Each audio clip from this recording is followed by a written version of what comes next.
ദൈവനാമത്തിന് മഹത്വം ഉണ്ടാവട്ടെ. ഈ സന്ധ്യാസമയം കടന്നു എല്ലാവരെയും ഓർത്ത് ദൈവത്തെ സ്തുതിക്കുന്നു. ഇന്ന് നമ്മൾ ചിന്തിക്കുന്നത് 133 സങ്കീർത്തനം 1 വാക്യം. ഇതാ സഹോദരന്മാർ ഒത്തൊരുമിച്ച് വസിക്കുന്നത് എത്ര ശുഭവും എത്ര മനോഹരവുമാകുന്നു. Behold how good and pleasant it is when brothers dwell in unity. ഇവിടെ നമ്മൾ സഹോദര സ്നേഹത്തെക്കുറിച്ച് പറയുന്ന വാക്കുകളാണ് നമ്മൾ കേട്ടത്. ഇത് ദാവീദിൻ്റെ ഒരു ആരോഹണ ഗീതമാണ്. ഇസ്രായേൽ മക്കൾ യെരുശലേമിലേക്ക് പോകുമ്പോൾ മല കയറി വേണം പോകാൻ. അപ്പോൾ മല കയറുമ്പോൾ അവർ ദൈവത്തെ പാടി സ്തുതിച്ചുകൊണ്ട് പോകുന്ന പാട്ടുകളാണ്, ദൈവത്തിന് മഹത്വം കൊടുക്കുന്ന പാട്ടുകളാണ് ഈ ആരോഹണ ഗീതങ്ങൾ. അവർക്ക് പാടാനുള്ളത് ദൈവത്തെക്കുറിച്ചാണ്. അപ്പോൾ അവരിങ്ങനെ പാടി, അപ്പം കയറ്റം കയറുന്നതിൻ്റെ ക്ഷീണം അവർ മറന്നു പോകുന്നു. ഇവിടെ പറയുന്നത് സഹോദര സ്നേഹത്തെപ്പറ്റി പറയുന്ന വാക്കുകളാണ്.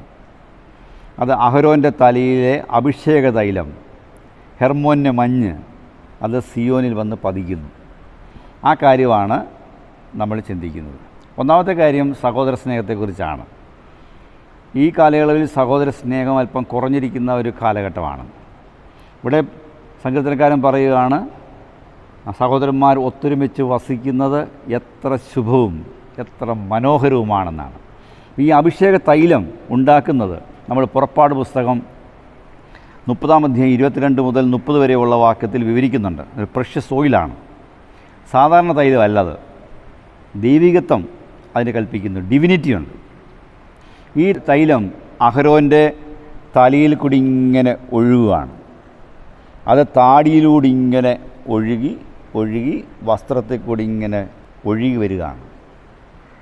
അത് ഒഴുകി മറ്റുള്ളവരിലേക്ക് പകരുന്നു എന്നുള്ളതാണ് ഇതിന് ഇവിടെ സൂചിപ്പിക്കുന്നത്. അപ്പോൾ അതെന്ത് ചെയ്യുന്നു? സുഗന്ധം പരത്തുന്നു. വളരെ സുഗന്ധമുള്ളതാണ് ഈ തൈലം. അപ്പോൾ സഹോദര സ്നേഹം ഇത് മറ്റുള്ളവരിലേക്ക് സുഗന്ധം പരത്തുന്ന സംഗതിയാണ്. നമുക്ക് മാത്രമല്ല അതിൻ്റെ സുഗന്ധം. അപ്പോൾ സഹോദര സ്നേഹം നമുക്ക് സുഗന്ധം ലഭിക്കുന്നു എന്ന് മാത്രമല്ല, മറ്റുള്ളവരിലേക്കും സുഗന്ധം പരത്തുന്നു. അപ്പോൾ ക്രിസ്ത്യാനിക്ക് മാത്രമല്ല, ഇത് ക്രിസ്ത്യാനിയിലൂടെ ഒഴുകേണ്ടതായിട്ടുള്ള തൈലമാണ് ഈ സഹോദര സ്നേഹം എന്ന് പറയുന്നത്. അതുകൊണ്ടാണ് സങ്കീർത്തനക്കാരൻ പറയുന്നത്. നമ്മൾ വേദോസ്തം വായിക്കുമ്പോഴെല്ലാം ഈ കാര്യം നമ്മളെ പറയുന്നു, സാഹോദര്യ സ്നേഹം.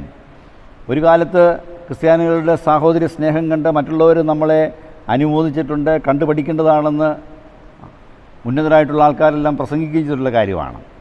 അത് കാരണം ഇത് ഒരു ഡിവൈൻ ഹോളി ഓയിലാണ്. അത് മാനുഷികമല്ല, അത് മാനുഷ്യ സ്നേഹം കൊണ്ടുണ്ടാകുന്നതല്ല. അത് പരിശുദ്ധാത്മാവ് നമ്മളിൽ ഉണ്ടാകുമ്പോൾ ഉണ്ടാകുന്ന സ്നേഹമാണ്. നമുക്കറിയാമല്ലോ, സ്നേഹമെന്ന് പറയുന്ന വാക്കിന് പല ഗ്രീക്ക് പദങ്ങളുണ്ട്. ഇവിടെ അഗപ്പേ ലവ് എന്നാണ് പറയുന്നത്, ദൈവസ്നേഹം. അതുകൊണ്ടാണ് യോഹന്നാൻ അപ്പോസ്തലൻ സ്നേഹത്തിൻ്റെ അപ്പോസ്തലനാണ്. അദ്ദേഹം പറയുകയാണ്, 1 യോഹന്നാൻ 4 വാക്യത്തിൽ പറയുന്നത്, സ്നേഹിക്കാത്തവൻ ദൈവത്തെ അറിഞ്ഞിട്ടില്ല. സ്നേഹിക്കാത്തവൻ ആ സ്നേഹം ദൈവത്തിൽ നിന്ന് വരുന്നില്ല. അതാണ് അവിടെ പറയുന്നത്. അപ്പോൾ നമുക്ക് മറ്റുള്ളവരോട് സ്നേഹമില്ലെങ്കിൽ നമ്മൾ ദൈവത്തിൽ നിന്ന് വന്നിട്ടുള്ളതല്ല. ദൈവത്തെ നമുക്കറിയാൻ വയ്യ, കാരണം ദൈവം സ്നേഹമാണ്. യേശുക്രിസ്തു അന്ത്യമായിട്ട് പറയുകയാണ്, നമുക്കറിയാമല്ലോ 10 കൽപ്പന. അത് കഴിഞ്ഞിട്ട് ചുരുക്കമായിട്ട് അത് 2 ആക്കി, പിന്നെ അവസാനം 1 ആക്കിയത് എന്താണ്? ഞാൻ പുതിയൊരു കൽപ്പന ഞാൻ നിങ്ങൾക്ക് തരുന്നു, ഞാൻ നിങ്ങളെ സ്നേഹിച്ചതുപോലെ നിങ്ങൾ തമ്മിൽ സ്നേഹിക്കണം എന്നൊരു പുതിയ കൽപ്പന ഞാൻ നിങ്ങൾക്ക് തരുന്നു എന്നാണ് കർത്താവ് പറയുന്നത്. അപ്പം ആ കൽപ്പന എന്ന് പറയുന്നത് എന്താ? തമ്മിൽ സ്നേഹമുള്ളവരായിരിക്കണം. സാഹോദര്യ സ്നേഹം അത് കാണുന്നത് വലിയ അനുഗ്രഹമാണ്. അതെന്താ അവിടെ പറഞ്ഞിരിക്കുന്നത്? അത് വലിയൊരു ബ്ലെസ്സിങ് ആണ്, അനുഗ്രഹമാണ് എന്ന് ഓർപ്പിക്കുകയാണ്. അത് ഹെർമോൻ്റെ മഞ്ഞ് ഉരുകി ഇങ്ങനെ വരുന്നത് പോലാണ്. അപ്പോൾ പലസ്തീനിലെ ഏറ്റവും ഉയരം കൂടിയ പർവ്വതമാണ് ഹെർമോൻ. അത് മുഴുവൻ മഞ്ഞ് നിറഞ്ഞിരിക്കുകയാണ്. അത് ഒരു പക്ഷേ ദാവീദ് കണ്ടു കാണും. അതുകൊണ്ടാണ് അദ്ദേഹം ഇങ്ങനെ എഴുതുന്നത്. ഹെർമോൻ്റെ മഞ്ഞ് ഇങ്ങനെ മല മുഴുവൻ മൂടിക്കിടക്കുകയാണ്. ഐസ് ഇങ്ങനെ വരികയാണ്, സ്നോ ഇങ്ങനെ ഉരുകി താഴോട്ട് ഒഴുകുന്നു. അത് സിയോനിലോട്ട് വന്ന് അത് ശുദ്ധജലമാണ്. സിയോനിൽ ശുദ്ധജലം തരുക മാത്രമല്ല, അത് സമൃദ്ധമാക്കുന്ന വെള്ളമാണ്. എങ്ങനെ സഹോദര സ്നേഹമെന്ന് പറയുന്നത് ഉഷരഭൂമിയെ അല്ലെങ്കിൽ വരണ്ട ഭൂമിയെ സമൃദ്ധിയും ഫലപുഷ്ടിയുമാക്കുന്നു എന്നാണ് ഇവിടെ ഓർപ്പിക്കുന്നത്. അപ്പോൾ വരണ്ട അവസ്ഥയിരിക്കുന്നവർ ഉഷരഭൂമിയെപ്പോലെ വരണ്ട അവസ്ഥയിരിക്കുന്നത് ഫലപുഷ്ടമുള്ളവരെ നല്ല ഫലം കായ്ക്കും. നോക്കറിയില്ല, ഫലം, സ്നേഹം, സന്തോഷം, സമാധാനം, ദീർഘക്ഷമ, ഇതൊക്കെ ഫലത്തിൻ്റെ കാര്യമാണ് പറയുന്നത്. അപ്പോൾ അങ്ങനെ ഫലമുള്ളതാക്കി തീർക്കുന്നു എന്ന് ഇവിടെ സങ്കീർത്തനക്കാരൻ പറയുകയാണ്. മഞ്ഞെന്ന് പറയുന്നവർക്കല്ലോ ശുദ്ധമായതാണ്.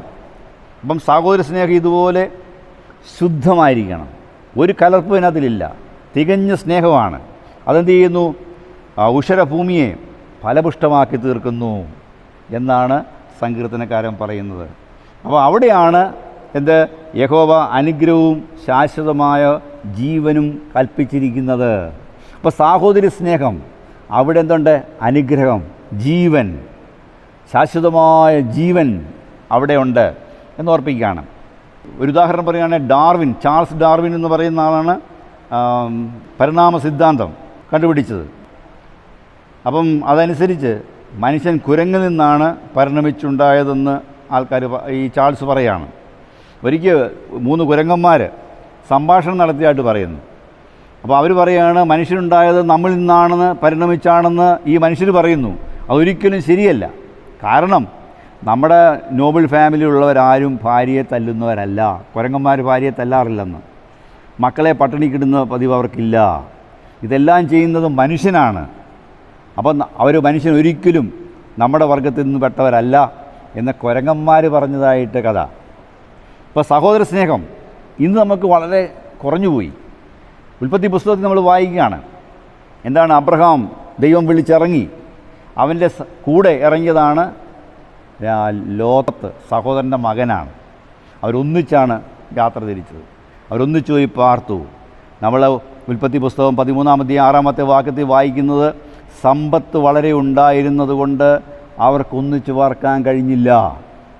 അബ്രഹാമിനും ദൈവം വിളിച്ചിറക്കിയ മനുഷ്യനാണ്, അവൻ്റെ കൂടെ ഇറങ്ങിയവനാണ് ലോത്ത്. അവർക്കൊന്നിച്ച് പാർക്കാൻ കഴിയാതെ പോയത് സമ്പത്ത് വർദ്ധിച്ചപ്പോഴാണ്. അപ്പോൾ ഇന്നത്തെ നമ്മുടെ പ്രശ്നമെന്ന് പറയുന്നത്, ഇന്ന് സഹോദര സ്നേഹം നഷ്ടപ്പെടാൻ കാരണം ദിവ്യാഗ്രഹം അകത്ത് കയറിയതുകൊണ്ടാണ് എന്ന് നമ്മളെ വ്യക്തമായിട്ട് ഓർപ്പിക്കുകയാണ്. പല ക്രിസ്തീയ കുടുംബങ്ങളും തകർന്നതിൻ്റെ കാരണം അതാണ്. ദിവ്യാഗ്രഹം ഉള്ളിൽ കയറി. കർത്താവ് പറയുകയാണ്, നിങ്ങൾക്ക് മാമോനെയും ദൈവത്തെയും ഒരുപോലെ സ്നേഹിക്കാനായിട്ട് സാധിക്കത്തില്ല. 2 വള്ളത്തിൽ നമുക്ക് കാലി ചവിട്ടാനൊക്കത്തില്ല. ദൈവസ്നേഹം ഈ ലോകസ്നേഹത്തിനെതിരാണ്. അതുകൊണ്ട് ഇവിടെ നമ്മളെ ഓർപ്പിക്കുകയാണ്. നമുക്കറിയാമല്ലോ, ഇന്ന് നമ്മുടെ ഏറ്റവും വലിയ പ്രശ്നം വീതം വെക്കുമ്പോഴാണ്. കുടുംബസ്വത്ത് വിഭാഗിക്കുമ്പോൾ ആൾക്കാർ വെട്ടോത്തിയും കോടാലി എടുക്കുന്നു, ഇല്ലേ? കോടതി വ്യവഹാരം നടത്തുന്നു, വെല്ലുവിളി ഉണ്ടാകുന്നു. ഇത് എന്താണ്? നമ്മളെക്കുറിച്ച് പറയുകയാണ്, ഒരു വിശുദ്ധ കൂട്ടമാണ്. ഇന്ന് സഭയിൽ നമ്മൾ നോക്കിക്കുക, ഒരേ സഭയിലുള്ള ആളുകൾ കോടതി കയറുന്നു, മധ്യസ്ഥതയ്ക്ക് മറ്റ് ദൈവവിശ്വാസം ഇല്ലാത്തവരെ മധ്യസ്ഥതയ്ക്ക് വെക്കുന്നു. ഇതെന്ത്? നമ്മളിത് കാണുമ്പം സഹോദര സ്നേഹമില്ല. യാക്കോബും ഏശാവും സഹോദരന്മാരാണ്. അവർ തമ്മിൽ കണ്ടില്ലേ, അനുഗ്രഹത്തിൻ്റെ പേരിൽ പിണങ്ങി അനേക നാൾ മത്സരത്തിൽ നിന്നു. പിന്നീട് ഈ യാക്കോബ് ആത്മനിർവ്വ പ്രാപിച്ചതിന് ശേഷം അവൻ പറയുകയാണ്, ഇപ്പോൾ എൻ്റെ സഹോദരനെ കാണുന്നത് ദൈവത്തെ പോലെ കാണുന്നു. അപ്പം എന്തുകൊണ്ടാണ് നമുക്ക് ഈ സഹോദര സ്നേഹം കുറഞ്ഞു പോകുന്നത്? നമ്മൾ പറയുകയാണ്, ഈ ഹെർമോന് മഞ്ഞ് പോലെ ശുദ്ധമാണോ? അതുപോലെ തന്നെ പറയുകയാണ്, ഇതിൽ വലിയ വിശുദ്ധ തൈലം, മൂറോൺ വിശുദ്ധ തൈലമാണ്, ഡിവൈനാണ്. അതാണ്, അതുപോലെ വിശുദ്ധമുള്ള ജനമാണ് നമ്മൾ ഇടുന്നു. സങ്കീർത്തനക്കാരൻ നമ്മളെ ഓർപ്പിക്കുകയാണ്. അതുകൊണ്ട് ഇതാ സഹോദരന്മാർ ഒത്തൊരുമിച്ച് വസിക്കുന്നത് എത്ര ശുഭവും എത്ര മനോഹരമാണ്. ഐക്യതയോടെ ജീവിപ്പാൻ, സഹോദര സ്നേഹത്തിൽ ജീവിപ്പാൻ, ദൈവാത്മാവിനാൽ നിറയപ്പെട്ടവരായി ജീവിപ്പാൻ, വിശുദ്ധിയോടെ ജീവിപ്പാൻ ഈ സന്ധ്യാസമയം ദൈവം നമ്മളോട് ആഹ്വാനം ചെയ്യുകയാണ്. നമുക്കങ്ങനെ ജീവിക്കാം. അതിന് ദൈവം നമ്മളെ സഹായിക്കട്ടെ. തലകളെ ഉണക്കാൻ പ്രാർത്ഥിക്കാം. കർത്താവേ, ഈ സന്ധ്യാസമയം അവിടുത്തെ സന്നിധി കടന്നു വരുന്നു. ഇതാ സഹോദരന്മാരൊത്തൊരുമിച്ച് വസിക്കുന്ന എത്ര ശുഭവും എത്ര മനോഹരവും എന്ന് ഞങ്ങൾ വായിച്ചല്ലോ. ഞങ്ങളുടെ സഹോദരങ്ങളോട് ക്ഷമിപ്പാനും പൊറുപ്പാനും അവിടുന്ന് കൃപ തരണേ, അവരെ സ്നേഹിപ്പാൻ അവിടുന്ന് കൃപ തരണേ. എത്ര അനുഗ്രഹമാണ് ദൈവം ഞങ്ങളെ ഓർപ്പിക്കുന്നല്ലോ. കർത്താവെ, ഞങ്ങൾ ദൈവത്തിനെ കേൾക്ക് മാത്രമല്ല അനുസരിപ്പാൻ, ഞങ്ങളെ താഴ്ത്തി സമർപ്പിപ്പാൻ കൃപ തരണമേ. രാത്രി നല്ല ഉറക്കം തരണമേ. രാവിലെ എഴുന്നേറ്റ് അങ്ങേ മഹത്വപ്പെടുത്താൻ കൃപ തരണം. യേശുവിൻ്റെ നാമത്തിൽ പ്രാർത്ഥിക്കുന്നു. തോന്നി കേൾക്കുമാറാകണമേ. ആമേൻ. നമ്മുടെ കർത്താവായ യേശു ക്രിസ്തുവിൻ്റെ കൃപയും അനുഗ്രഹവും നമ്മുടെ കൂടെ ഇപ്പോഴും എല്ലാ നാളും ഉണ്ടായിരിക്കുമാറാകട്ടെ. ആമേൻ.